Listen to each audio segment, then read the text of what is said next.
Hey guys, and welcome back to another video. In this video, we're going through the SuperCoach trade targets for round 10, going through the rookies as they get ever more, well, spaced out, I would say. In a way, there's not many good rookies these days. Not many on the, I guess, on sort of their, what would you say, their bubble that are good enough, as well as it comes harder to sort of pick the upgrade options, because it seems like I have every 500k player under the sun and none of the 600k guys that are actually doing really well. But anyway, before we jump into this video, remember to like and subscribe, turn the notification bell on so you know when I upload, and let's jump into the trade targets. So hopefully this one gets released on the Tuesday, and then on the Wednesday, I'm able to do the fantasy live stream for the trade targets on the Wednesday night there. But anyway, the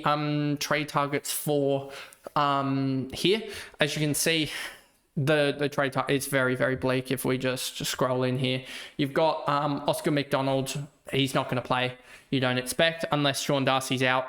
Then that could actually help him up. If Sean Darcy appears on the injury list 4 to 6 weeks with a knee injury, Oscar McDonald suddenly becomes like prime #1 target for downgrading.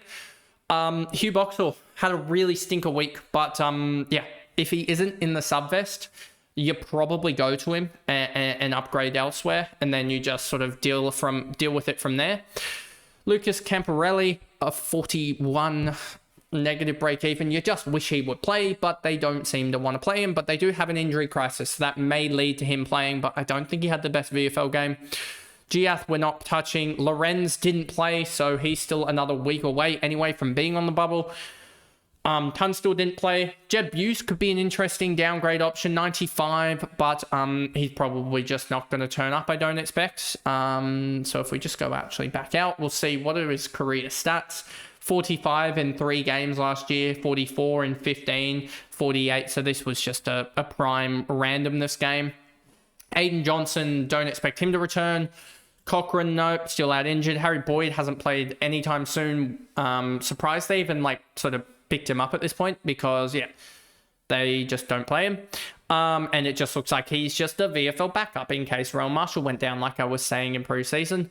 Daniel Turner, James O'Donnell, O'Halloran, Fonte, Hayes went down with an ACL, which sucks for the young kid. Fonte and also Liam O'Connell, Riccardi, Zach Reed is still in the negatives. And then you've got Clay Hall and Henry Huswaite. So there basically is nothing. We got to hope that, in a way, that Oscar McDonald or Boxall just get games and stay out of the vest is basically our best hope, because there is nothing in for the low break evens this week, and hopefully we get something soon. So top 10% trade-ins. Sinclair, yep, he looks to be back. He's got West Coast this week, 106 break even, but he's back. Yeah, he'll be the obvious one this week. He's averaging 111, is 530k. Basically, O'Hooley, if he stays out of the vest, should be really good. 19 break even, but if we look at it and you look at the numbers here, if he goes and scores back-to-back 60s, he basically goes up to 209 to 230. Yeah, so he'll be one that we look at this week. I think he'll be the most traded in, alongside probably Boxall in the end of things, because a lot of people already have Boxall, but I think a lot of people will still be jumping on him because he's got that negative 40 odd break even. And if he scores, say, a 60 for the next couple of weeks, Boxall, he goes up dramatically and gets to that 185 area. But we have a lot of guys already in that 185 area, so you just hope he can generate enough cash to sort of get in that 240 range, which if he can score 75s, which is not out of the realm, but still is quite tough. If he can get 3 scores of 75, he goes up to 240, 250k. And you just hope he has a breakout game against West Coast, scores like a 95 or something like that, and suddenly he's already up in that 170 range. And so, yeah, you're kind of hoping he has a big game. Al Hawley, we already talked about. Dane Zorko, he looked back to his best as well. And this is what I was saying, that I seem to have a lot of the 500k guys that you just want. So, yeah. And then you've got Josh Dunkley as well, another guy I have considered. So basically all these guys are the ones that I've already looked at. You would have seen that in my video as well. earlier, well, on Monday, sorry, that this is being recorded like 20 minutes after it, but will be uploaded on the Tuesday. But yeah, you would have seen that I would have probably, if I remember correctly, gone through, looked at El Hooley, looked at Boxall, and then basically looked or clicked onto Dunkley, and then realized he's round 15 or 16, which I have quite a little bit of potential buy trouble there. And then looked at also Tristan Cherry, but then also, well, realized that it's really tough to get to him because he went 144 in the second half alone. If he'd just gone a 120, it would have been so easy. But of course he didn't, because they really did well. And if it was a blowout game, which we were projecting it to be, then that would have been a 140. But it wasn't, so he got the points as well. And yeah, he just went berserk. Cooper Simpson is a guy next week that we'll look at if he gets another game. Hopefully he does. Max Holmes as well, another guy you could really look at as well. He could be just a simple, honestly, from Bice up to Max Holmes could be a simple one trade for me that I could do as well. Could just look at that and then potentially also just generate cash through swapping some other guys down, etc. But yeah, that's a potential option for me. Jordan Clark, Rosie as well, could trade him back in. He's looked pretty good. In most games, he's averaged something like in the last 5, 105 or something, 114 last 5, 110 last 3. So yeah, he's a guy as well that will get DPP. He's looked pretty good off half back. Whitfield, a lot of people trading him in. Ryan Marrick as well. I could just do a Riley Bice to a Marrick type trade as well. So yeah, I could even just do, and let me actually just look at this. I don't think this works out for cash gen-wise, but I just want to look at it. That's something I've also considered as well. But I could potentially, I don't think this works out just, but I want to just look at it. Does this work out in terms of homes? I don't think it works out by like 20k. Homes and then Marrick. So yeah, it doesn't work out by 20k. But let's just see if there is anyone in the realms of possibilities that I can go to. If I just go to players I can afford, to 50k here, sorry, 480k there. There isn't anyone really. Could go James Sicily, but I don't expect him to be a top of the line guy. Anyone in the midfield as well.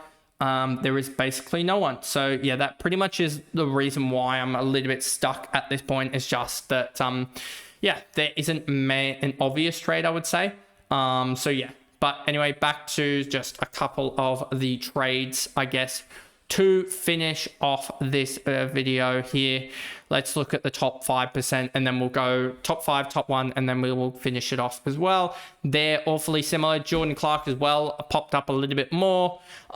People still going early on the likes of Cooper Simpson. Bailey Dale as well, another one that's popped up a little bit there as well. And then top 1%, I think you'll find an awfully similar. Jack Sinclair, the obvious one for the top 1%, and Dunkley, Marrick, etc. Yep, that seems pretty obvious. Then we will go to the outs, Bice and Daniel.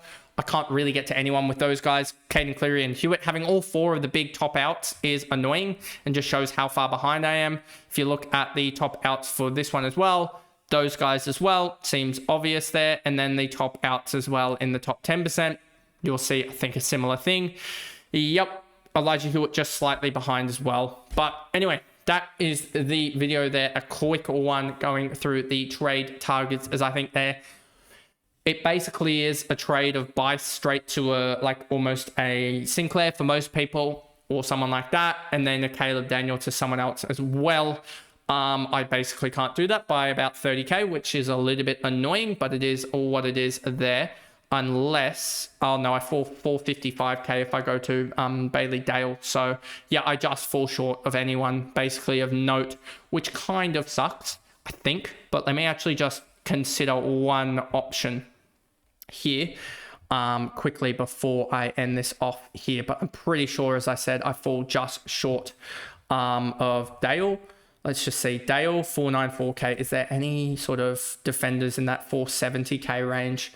Let's just go like that and then go to the average. And yeah, there isn't much there. If I was to go Marrick and then go to the sort of defenders as well, only you've got Sicily, Nick Blakey. I could actually, I can't even go to a the likes of a Luke Ryan or anyone like that. There basically is no one that I can actually get to be honest with you, just straight out, that I actually really like the look of at all, because yep, there is basically no one that low. I kind of need that extra 20k from a Daniel and a Bice that would have been able to get the extra cash. If Daniel had just not dropped 18k and dropped like 5k, then yeah, I would have been able to basically make the moves that I wanted to, but I need that extra, like it is a matter of about 10k to get the move that I would have liked. But anyway, it is what it is, and I will see you guys in the live stream on Wednesday night. Bye guys.